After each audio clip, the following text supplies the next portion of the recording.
भारत गौरव आचार्य श्री पुलक सागर जी गुरुदेव के प्रवचन और लेटेस्ट धार्मिक भजन व कार्यक्रम निशुल्क देखने व सुनने के लिए हमारे YouTube चैनल जीन शरणम मीडिया को आज ही सब्सक्राइब करें और सबसे पहले देखने के लिए बेल आइकन पर क्लिक जरूर करें। महात्मा बुद्ध एक बहुत प्यारी घटना है, मैंने एक किताब में पढ़ी थी।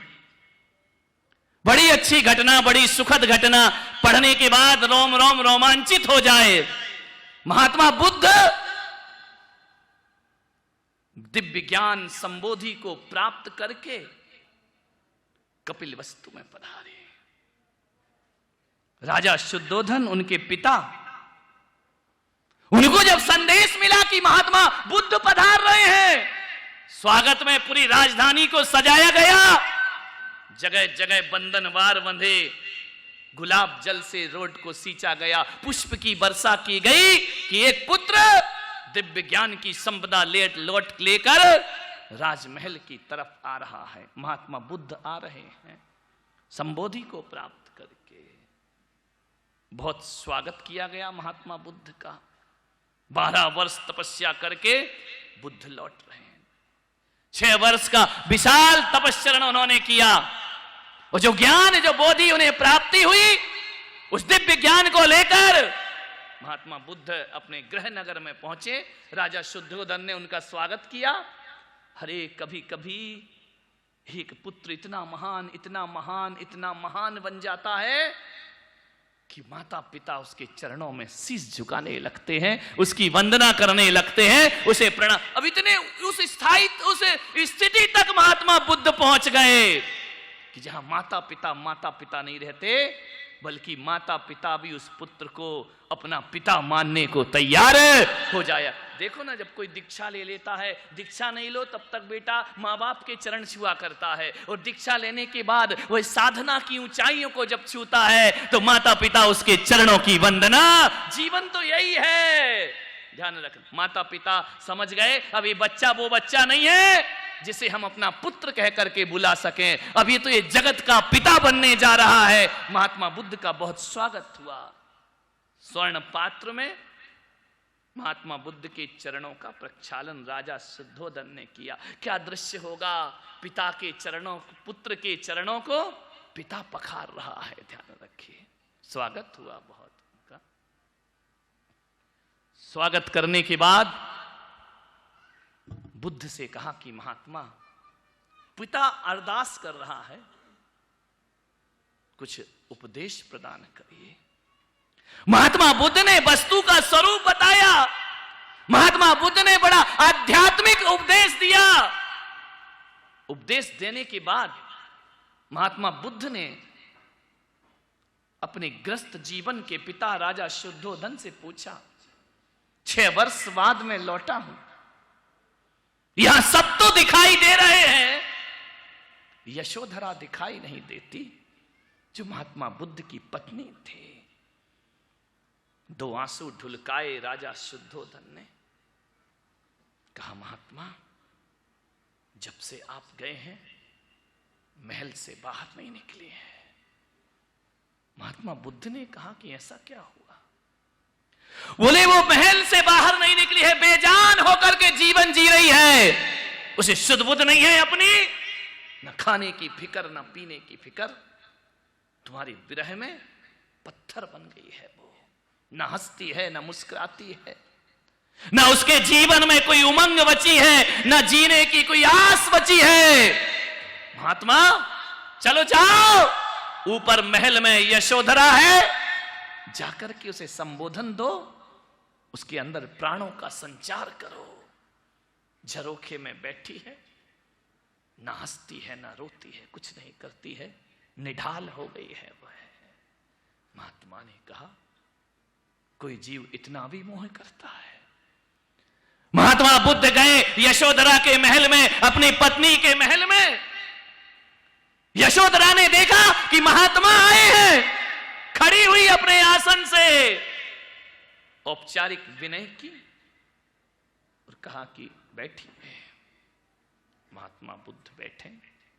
बुद्ध ने यशोधरा को देखा, यशोधरा ने बुद्ध को देखा। दोनों देख रहे हैं, बोल कुछ नहीं रहे। यशोधरा ने कहा कि आप महात्मा। फूट पड़ा उसका दबी हुई बातें, दबा हुआ दर्द सीने से फूट पड़ा। कौन महात्मा, कैसा महात्मा? दुनिया की नजरों में महात्मा हो गए, मेरी नजरों में तुम महान कभी नहीं बन सकते हो। ध्यान रखना, तुम्हें मैं कभी महानता का दर्जा नहीं दे सकती हो। दुनिया की नजरों में भगवान बन के घूमो, मेरी नजरों में तुम एक तुच्छ प्राणी हो। महात्मा मौन है, बुद्ध कुछ बोल नहीं पा रहे, शब्द मौन है। खड़े हैं महात्मा बुद्ध सिर झुकाए। कौन हो तुम? बहुत महान बनकर आए, और अब क्यों आए हो इस दरबार में? महात्मा बुद्ध ने कहा, शब्द ही नहीं, क्या किया है तुमने अपने जीवन में? सिद्ध हेतु स्वामी गए, यह गौरव की बात। सिद्ध हेतु स्वामी गए, यह गौरव की बात। पर चोरी चोरी तुम गए, हुआ हृदय आघात। रात को 12 बजे बुद्ध भाग गए थे यशोधरा को सोता हुआ छोड़ करके। महात्मा, दुनिया की नजरों में कितने भी महान रहो, मेरी नजरों में तुम कभी महान नहीं बन पाओगे। चोरी चोरी तुम गए, हुआ हृदय आघात। सखी, तुम मुझसे कह के जाते तो क्या अपनी पथ की बाधा में मुझको बाधा पाते? आज ये यशोधरा आपसे पूछती है, पलायनवादी, भागने वाले इंसान, मेरी नजरों में तुम कभी भगवान नहीं बन सकते हो। अरे तुम्हें जाना था तो मुझसे कहकर जाते। रात को 12 बजे एक छोटे से नवजात शिशु के साथ सोते हुए पत्नी को छोड़कर भाग गए। संसार से भागे फिरते हो, भगवान को तुम क्या पाओगे? अरे हमसे कहने की हिम्मत नहीं थी। अरे एक बार कह के तो देखते मुझसे। यशोधरा ने प्रश्नों की झड़ी लगा दी महात्मा बुद्ध के सामने। चोरी चोरी रात को 12 बजे अंधेरी रात में भाग गए। अरे इतना भगवान से प्रेम था तो मुझसे कह करके जाते। अरे महात्मा, एक बार तो मुझसे कह लेते कि यशोधरे, ये दुनिया के राग रंग मुझे अच्छे नहीं लगते। एक बार तो मुझसे कहते कि ये संसार मुझे अच्छा नहीं लगता है। एक बार तो इस अर्धांगिनी से कह देते कि मैं विषय भोग में जीना नहीं चाहता हूं। अरे महात्मा बुद्ध, तुमने यशोधरा का क्षत्रिय धर्म नहीं देखा है, एक नारी का रूप देखा, इसलिए चोरी से भाग गए रात को 12 बजे। यदि कह करके जाते तो ये छत्राणी तुम्हें वचन देती, मैं तुम्हारी पथ में कभी बाधा बन करके खड़ी नहीं होती। लेकिन इस तरह से भाग जाना मुंह फेर कर, ये महापुरुषों का लक्षण नहीं हुआ करता है। महात्मा बुद्ध कुछ ना बोल पाए। एक बार तो कहते, मेरे से विवाह किया, मेरे साथ रहे, तुम मुझे पहचान नहीं पाए इतनी जिंदगी में, मैं कभी तुम्हारे पथ में बाधा ना बनती। हो सकता है कि मैं तुम्हारी पथ प्रदर्शक बन करके साथ चलती तुम्हारे। बुद्ध, बोलो महात्मा, मौन मत रहो। तुम्हें भगवान बनना है ना, बनो भगवान। मेरे प्रश्नों का उत्तर दो। हजारों की सभाओं का संबोधन करते हो, हजारों की शंकाओं का समाधान करते हो। ये यशोधरा आज तुमसे प्रश्न करती है कि रात को 12 बजे भागने की जरूरत क्या थी? बुद्ध कुछ ना बोले। यशोधरा ने कहा, एक प्रश्न का उत्तर चाहती हूं मैं। बुद्ध ने कहा, पूछो। सिर हिलाया, बोले एक प्रश्न का उत्तर देके जाओ। एक गरीब से गरीब बच्चा भी, उसके लिए मां बाप कुछ ना कुछ देकर जाते हैं। ये पुत्र राहुल खड़ा है तुम्हारा, इसको क्या देके गए हो आप? कुछ नहीं, भाग गए सोता हुआ छोड़कर। आज ये पुत्र मेरा बड़ा हो गया है, जवान होने लगा है। आपसे मेरा निवेदन है, आज ये यशोधरा अपने पुत्र के लिए तुमसे विरासत मांगती है, वसीयत मांगती है। आज इसके लिए कुछ दो। और यदि तुम्हारे लिए पास कुछ नहीं था तो पुत्र पैदा क्यों किया था आपने? एक मां अपने बेटे की तरफ से अपने पिता से मांगती है कि मेरे बच्चों के लिए कुछ दे करके जाइए। क्या था महात्मा बुद्ध के पास? बुद्ध ने नजरें उठाई, महल की तरफ देखा। यशोधरा बहुत ज्ञानी थी। उसने कहा, महलों को मत देखिए, ये महल तुम्हारे पिता के हैं, तुमने कुछ नहीं बनाया है। तुम तो राजकुमार थे ना। मेरा बच्चा क्या है? जब तुम ही चले गए तो राजकुमार कैसे रहेगा मेरा बेटा? आज राहुल के लिए संपदा चाहिए, आज राहुल के लिए वसीयत चाहिए, आज राहुल के लिए विरासत चाहिए। ध्यान रख, कुछ ना कुछ इसे तुम्हें देना ही पड़ेगा आज, तब मैं तुम्हें महात्मा समझूंगी। बुद्ध क्या देते? एक संत से क्या चाहती है एक मां? बुद्ध ने राहुल की तरफ देखा और कहा, पुत्र राहुल, तुम्हारी मां मुझसे विरासत मांगती है, तुम्हारी मां मुझसे वसीयत मांग रही है, तुम्हारी मां तुम्हारे लिए बहुत कुछ मांग रही है। राहुल ने हाथ जोड़े, पिता के तेज को, दिव्य प्रकाश को देखा। यशोधरे, तुमने कहा है ना पुत्र के लिए कुछ दो, तो आज ये बुद्ध अपने पुत्र को कुछ दे रहा है। पुत्र का हाथ पकड़ा, महल से उतारा, आंगन में ले गए महात्मा बुद्ध। और ले पुत्र, आज ये सन्यासी पिता तुझे विरासत देता है, आज ये सन्यासी संत तुझे वसीयत देता है। और जानते हो क्या किया महात्मा बुद्ध ने? अपने हाथ का भिक्षा पात्र राहुल के हाथ में रख दिया। एक संत, इससे बड़ी विरासत और इससे बड़ी वसीयत तुम्हें कुछ और दूसरी नहीं दे। ये पकड़ मेरे पुत्र, ये मेरी वसीयत है, ये मेरी संपदा है, इसे तुम पकड़ो और चलो। जहां की यात्रा मेरी है वही यात्रा आज से तुम्हारी हो जाना चाहिए। बुद्ध के चरणों में गिर गया पुत्र। राहुल भिक्षा पात्र लेकर मां के सामने खड़ा है कि मां, तूने वसीयत मांगी थी, पिता ने ये वसीयत मुझे सौंप दी है। ले मां, अब ये तेरा पुत्र राहुल महात्मा बुद्ध के साथ भिक्षु बनकर के जीवन की साधना करेगा। अब मैं घर में रहने वाला। यशोधरा देख रही है, स्तब्ध हो गई।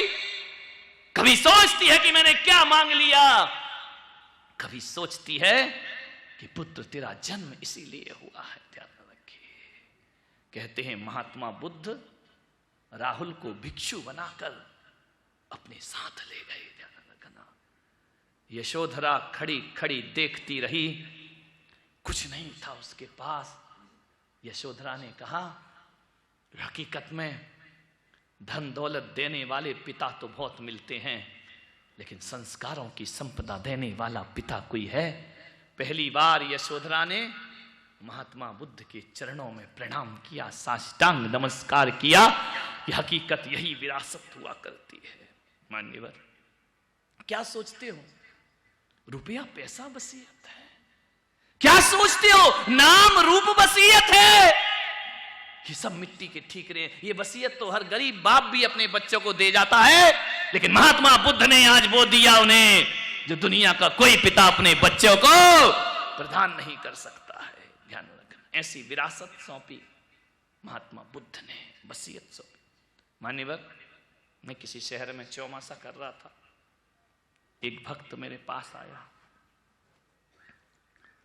दर्शन करने आया। सुबह सुबह आंखों से आंसू छलकने लगे। मैंने कहा, सुबह सुबह क्यों रो रहे हो? बोले, महाराज, आज जिंदगी का जो संतोष मिला है मुझे, आज जिंदगी में जो शांति मिली है मुझे, आज जिंदगी में जो सुकून मिला है मुझे, वो जिंदगी में कभी प्राप्त नहीं हुआ। मैंने कहा, बताओ तो क्या मिल गया तुमको आज? मान्यवर, इस घटना से जिंदगी को बदलने का प्रयास करना, इसे घटना समझ के मत छोड़ देना।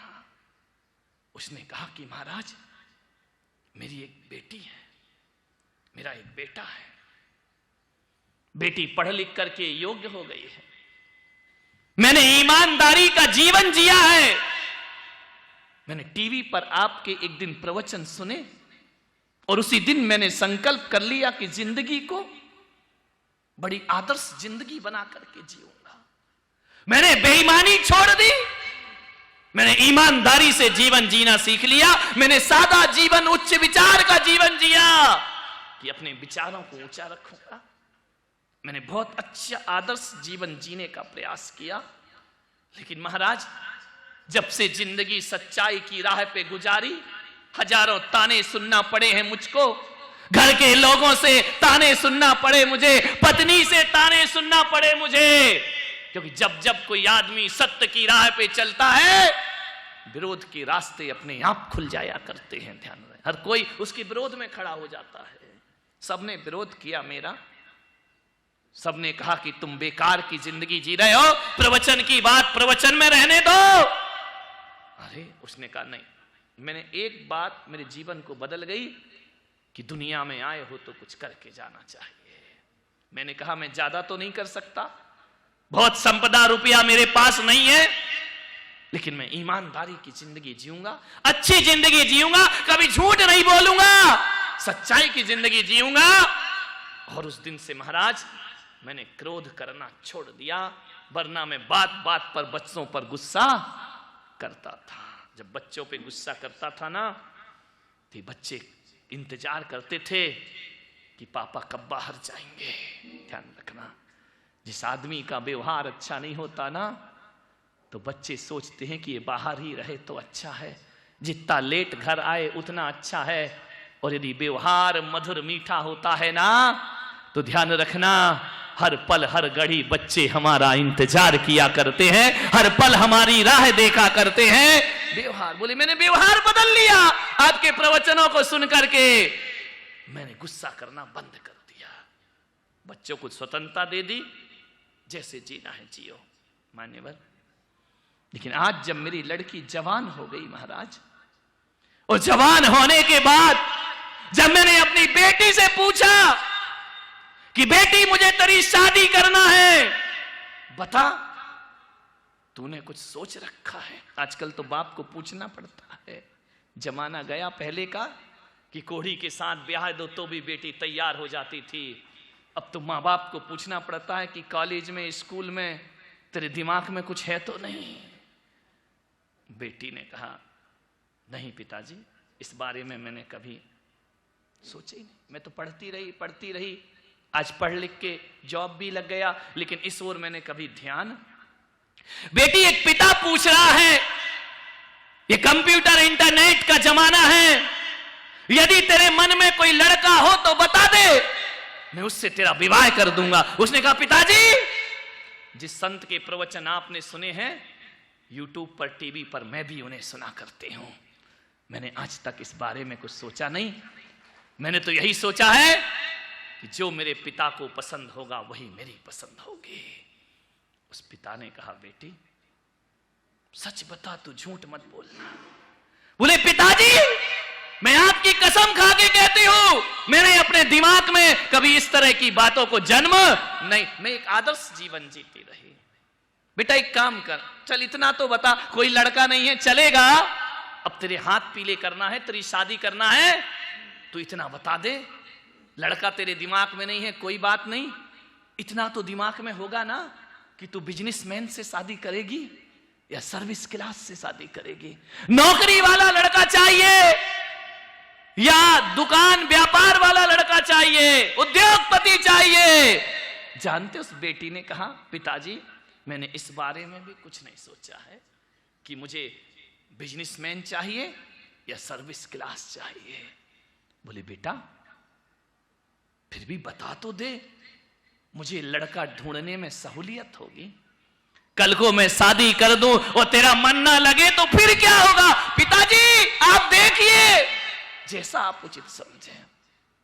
बोले बेटी, ना तो तू ये बता रही कि लड़का कोई पसंद है, तो तू कह रही पसंद नहीं है। मैं पूछ रहा हूं सर्विस वाला चाहिए, बिजनेस वाला चाहिए। बोले ये भी मुझे नहीं मालूम। तो बेटी एक बात बता, तुझे किस तरह के लड़के पसंद हैं, नेचर बता दे उनका, मैं वैसा लड़का तुझे ढूंढ करके लाऊंगा और अपनी बेटी की बड़ी शान से शादी करके विवाह करके उसका घर बसाऊंगा। महाराज आज मेरी बेटी ने मुझसे कहा कि पिताजी मैं केवल इतना जानती हूं, इतना चाहती हूं, और इतना ही मैंने सोच रखा है, किस लड़के से शादी हो ये मैं नहीं जानती हूं। अरे पिताजी, चाहे अमीर हो या गरीब हो, मुझे कोई फर्क नहीं पड़ता है। यदि गरीब के घर भी शादी कर दो तो आपकी ये बेटी चेहरे पर सिकन लाने वाली नहीं है। लेकिन पिताजी, आपकी बेटी कहती है मुझे ऐसा लड़का चाहिए, चाहे बिजनेसमैन हो, सर्विस क्लास हो, कोई फर्क नहीं पड़ेगा, बहुत अमीर हो तो फर्क नहीं पड़ेगा, बहुत गरीब हो तो फर्क नहीं पड़ेगा, मुझे ऐसे लड़के से शादी करना। पिता ने कहा कैसा लड़का चाहिए? बोले मुझे ऐसा लड़का चाहिए जिसका स्वभाव मेरे पापा के जैसा हो। मैं उस लड़के से शादी करना चाहती हूं जिसका नेचर मेरे पापा के जैसा हो, जिसकी बातें मेरे पापा के जैसी हो, जिसका आदर्श मेरे पापा के जैसा हो, जिसका व्यवहार मेरे पिता के जैसा हो। ऐसे लड़के से बेटी शादी करेगी। महाराज, उस दिन मेरी छल छला गई आंखें, और आज मुझे लगा अपने जीवन में, आज मुझे महसूस हुआ कि मेरी बेटी ने लाख 10 लाख करोड़ की डिमांड नहीं की। मेरी बेटी तो कहती जिसका नेचर पापा के जैसा हो, उस लड़के से मैं शादी करूंगी। और आज मुझे एहसास हुआ कि मैं दुनिया की नजरों में आदर्श बना या ना बना, अपने बच्चों की नजरों में आदर्श बन करके जिंदगी मैंने जी है, अपने बच्चों की नजरों में इज्जत कमाई है। मैं आपसे निवेदन करता हूं पूना वालों, अरे दुनिया में इज्जत करवाना कोई बहुत बड़ी बात नहीं होती है। माँ बाप की ध्यान रखना, दुनिया में मालाएं पहन लो, तालियां बजवा लो, ये कोई बहुत बड़ी बात नहीं है। चंद पैसे फेंको, ताली और माला मिल जाएगी। लेकिन मेरा आपसे निवेदन है कि असली इज्जत तो वो होती है, दुनिया में इज्जत कमाई कोई बहुत बड़ी बात नहीं। अरे बच्चों की नजरों में इज्जत कमाओ, ये जिंदगी की बहुत बड़ी बात हुआ करती है। इससे बड़ी जीवन की साधना और कोई नहीं हो सकती है। आपकी बहू आपसे कह सकती है मंदिर में जाके अकेले में कि हे परमात्मा, हर जन्म में मुझे ऐसी सास देना। कह सकती है क्या? बोलिए, प्रार्थना कर सकती है भगवान से। आपकी बेटी आपसे कह सकती है, आपकी बेटी आपके बोल सकती है कि मेरी शादी उस लड़के से हो जिसका स्वभाव मेरे पापा के जैसा। अरे अच्छा स्वभाव होगा तब बोलेगी ना। भिन भिन करते रहोगे, गाली गलौज करते रहोगे, दुत्कारते रहोगे, खाक बोलेगी बेटी? पत्नी कह सकती है? ईमानदारी से बताना, तुम लोग अपनी अपनी पत्नी का चेहरा दिमाग में लाओ, वसीयत लिखो, अपनी अपनी पत्नी का चेहरा दिमाग में लाओ। क्या पत्नी हकीकत में कह सकती है हर जन्म में मुझे ऐसा पति मिले? बोल सकती है? आवाज क्यों बंद हो गई?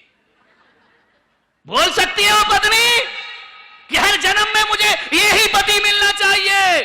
नहीं बोल सकती मेरे भाई। ये सब बातें हैं, 7 जन्म की कसमें, सब बेकार की बातें हैं। ध्यान रखना, यदि तुम्हारा व्यवहार अच्छा होगा तो ध्यान रखना, ये पत्नी कहेगी एक जन्म नहीं, जन्म जन्म का साथ है हमारा तुम्हारा। ध्यान रखना, कोई हाड़ मांस के पोटले से विवाह नहीं होता है बच्चों का। विवाह होता है स्वभाव से और नेचर से विवाह हुआ करता है।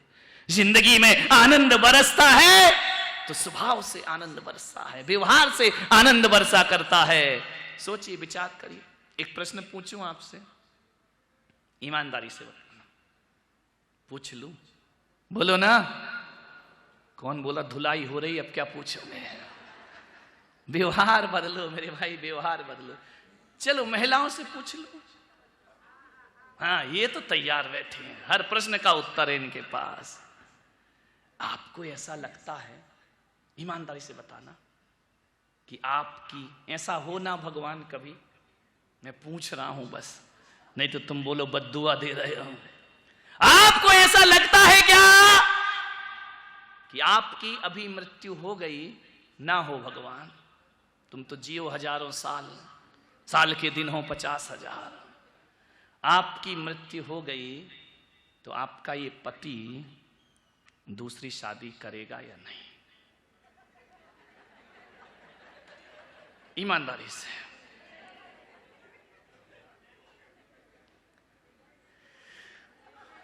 देखो, बिल्कुल गड़बड़ मत करो। करेगा या नहीं करेगा? एक जगह मैंने पूछा, बोली करेगा महाराज। एक ने बोला कि महाराज मैं अभी मर गई तो कर लेगा, बुढ़ापे में मरी तो शायद ना करे। मैंने कहा इसमें शायद क्यों लगा रही है? बोले हमने बूढ़े बूढ़ों को शादी करते देखा है। मान्यवर, आप यहां मत बताओ, अपने दिल से पूछो। यदि आपको लगता है कि आप क्या पति दूसरी शादी कर लेगा, तो इसका मतलब इतना ही है कि आपका स्वभाव अच्छा नहीं है। ध्यान रखिए, आपका नेचर अच्छा नहीं है, गलती उसकी नहीं। अब तो कभी तो नंबर आएगा ना तुम्हारा।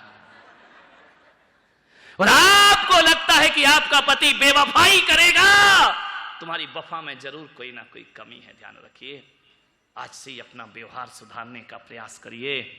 मान्यवर, ये पति पूरी जिंदगी तुम पर निछावर कर देगा, पूरा जीवन तुम पर समर्पित कर दे।